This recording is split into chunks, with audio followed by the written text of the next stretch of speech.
Hi friends, welcome back to another episode of Generation Tech. My name is Alan. Now, we're entering another week of this global pandemic shutdown, and I figured I'd start every episode from now on with a piece of advice that could help you better cope with what's going on outside. Now, our first piece of advice is if you're running low on laundry detergent or dryer sheets, ask yourself this question: why am I wearing clothing if I'm just trapped at home anyway? Clothing is a complete social construct, and if society has completely fallen apart, well, why follow its rules anymore? So, stay naked. Coruscant is the most developed planet in the galaxy. Its surface is entirely covered in buildings that extend from the surface of the planet to thousands of stories up into the sky. Coruscant is so built up that most of the inhabitants of the planet never even get to step foot on the actual surface of the planet. Coruscant's main appeal is the fact that it's located at the economic, political, and social center of the galaxy.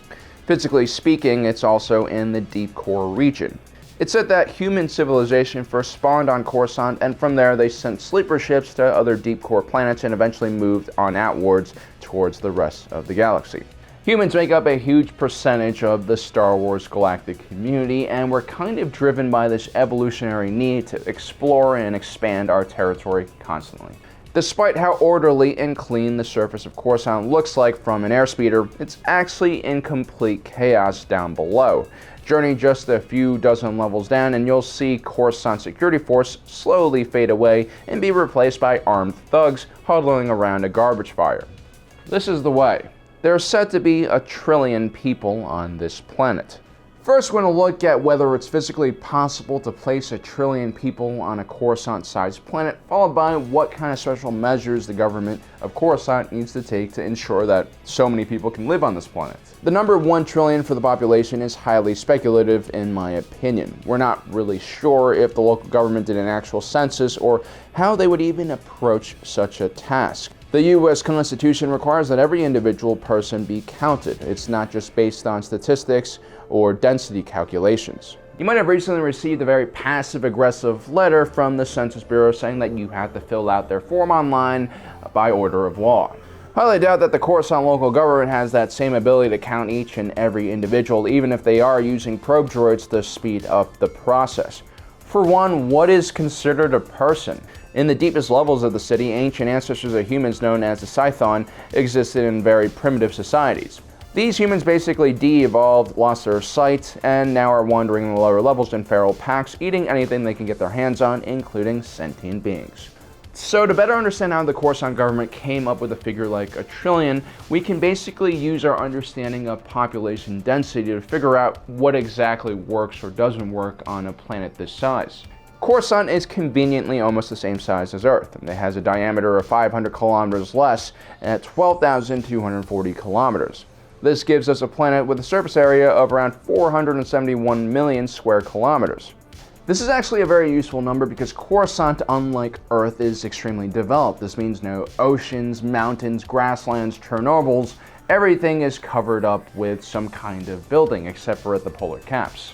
Also, there are the Monterey mountain ranges, which now look like a small snow-dusted hill amongst skyscrapers. So we can say with great confidence that the majority of the 471 million square kilometers of surface area on Coruscant is developed. And so we'll divide that with the population of 1 trillion and get a population density of around 2,125 people per square kilometer, which is surprisingly low. Let's take a look at some of the more densely packed cities on Earth. Hong Kong, which sort of already looks like the surface of Coruscant, already has a population density of around 6,659 people per square kilometer. And that's only because 25% of the territory is developed. The rest of Hong Kong is mostly steep mountainous tropical jungles. Manhattan, which is just around 23 square miles and mostly developed aside from Central Park, has a population density of around 27,346 people per square kilometer. But even with all of its skyscrapers, Manhattan's tallest building, the Freedom Tower, only has 94 floors. Coruscant has over 5,000 levels, and each level might be several floors high.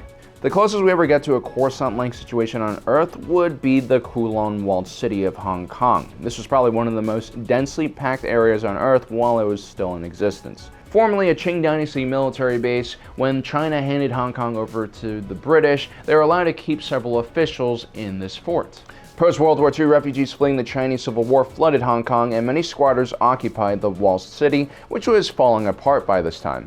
The entire complex was very unique because it lacks exterior access and is basically a gigantic maze inside.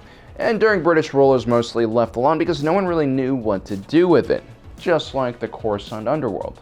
In Cantonese, the Kulon walled city is known as the City of Darkness. This was for many reasons. By the 1950s, the walled city had been taken over by the triads, and dozens of brothels, gambling parlors, opium dens, and unlicensed doctors and dentists were all operating inside. It was so dangerous that the only time the police ventured there was in large raids. So yes, the walled city of Kulon was basically endgame dungeon raid content for the Hong Kong police.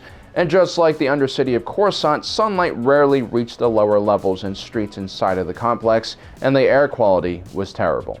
But it was also a place free from taxes, health inspectors, and law enforcement, which could be pretty interesting for a period of time, especially for those of us who like to dabble in mayhem and debauchery.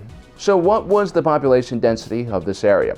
1,930,000 people per square kilometer.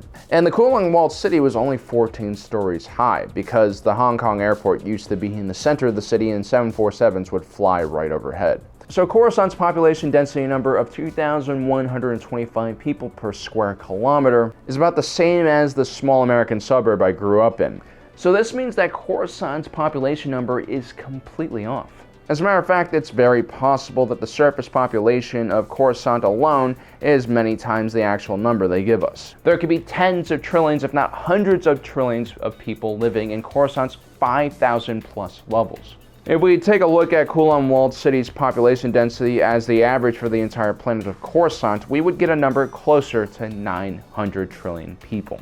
Now, it's been said that vast expanses of Coruscant are sparsely populated, especially in the Western Hemisphere, where massive factories and refineries are producing energy and finished products for the rest of the galaxy. With the beginning of the free trade zone in the Outer Rim, a lot of these manufacturing jobs did dry up, but this entire sector was never really full of residential real estate in the first place. The most densely populated centers on Coruscant seem to be concentrated around the Imperial City, which by itself was the size of a continent.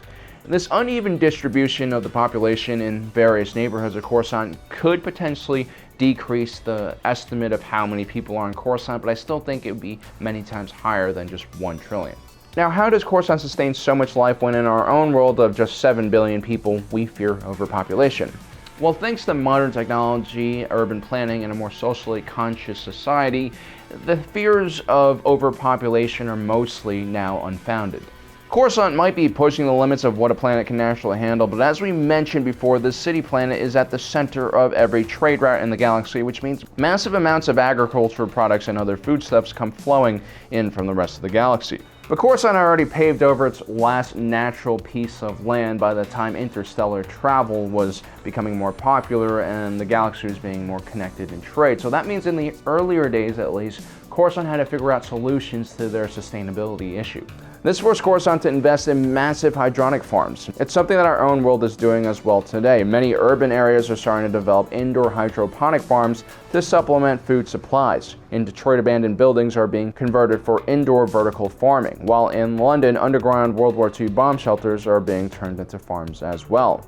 As Coruscant's economic web began expanding, a lot of these farming operations would be moved to areas with lower property prices, more sparsely populated planets in the mid and outer rim. In Star Wars, you have entire planets dedicated to agriculture or growing some type of food. Water is another big issue, and from what we can tell, the majority of the potable water on the planet comes from the polar ice caps. This is sent through a massive pipeline system at the lowest levels of the city.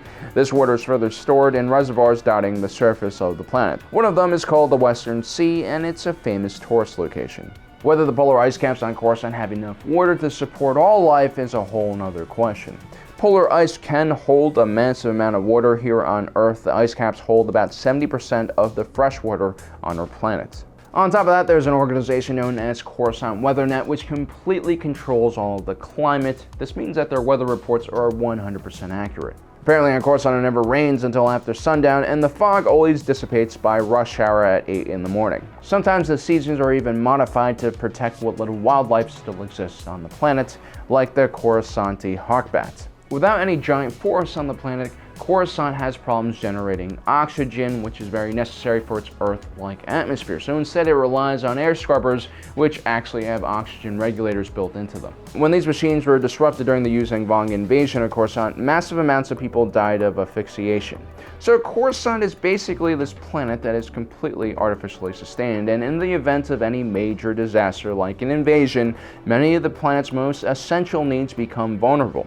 But at the same time, the planet is also a testament of what kind of problems humanity can solve with smart engineering and economics. So I hope this video gives you guys a little more information about just how densely packed Coruscant is. It's one of my favorite locations in all of Star Wars, and I do hope we see more content based on this planet. I mean, the 7th season of Clone Wars, we actually get to revisit there with Ahsoka Tano as she goes into exile from the Jedi Order, so that episode was really cool to see. Disney, if you're watching this, we need a movie or TV show based on Coruscant immediately, because all the other stuff you guys have been making, in all honesty, kind of sucks and no one really likes it. Well guys, I hope you enjoyed today's episode. Don't forget to subscribe and hit that notification button so you don't miss out on the rest of our awesome content. As usual, stay safe, and if you're watching this, you are Generation Tech.